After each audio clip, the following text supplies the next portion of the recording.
অনেক ক্ষুধা লাগছে তাই না? দাঁড়ান।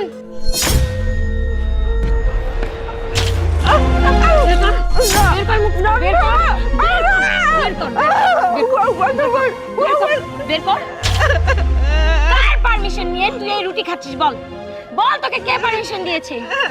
আরে যে তুই কার পারমিশন নিয়ে উনাকে খাবার দিয়েছিস? বল, এই বুড়িটাকে খেতে দিয়েছিস? ভাবি সাহেব, অনেক বেলা হয়ে গেছে, খালামায় ক্ষুধার যন্ত্রণায় ছটফট করতেছিল, তাই ভাবলাম আমার রুটি দুইটা খালাম মারে দিই। এই বুড়িটা তোকে বলেছে তার খিদা লেগেছে না? এই বুড়িটাই তো তোকে বলেছে।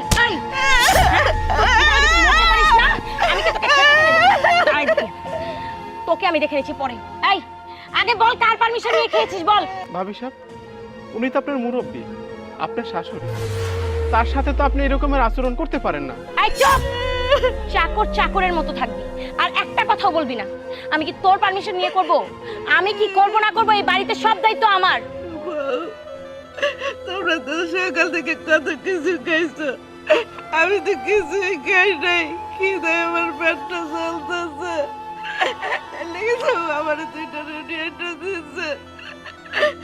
আর তুমি কি করলে? আমার বকছি, আমার সব কাম ফালাই দিলা। ভালো করেছি আমি, না যা করেছি একেবারে ঠিক করেছি। এত খেতে হবে কেন? হ্যাঁ, খাবার খাবি না? খাবার খাবি? এই নে তোর খাবার। হ্যাঁ খা, এই নে খা খা। বউ, এই খাবারটা তুমি শেষ পর্যন্ত মাটিতে ফালাই দিলা। আমি এটাই খাবো, আমি এটাই খাবো। আমি জানি এসে দেখি তোর এই সব খাবার শেষ হয়েছে। আরে তুই, তোকে আমি পরে দেখে নিচ্ছি।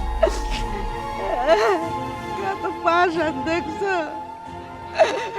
কত পাষাণ মানুষ পৃথিবীতে আছে। খাবারটা খাইতে দিল না, নিজে ফেলে দিল।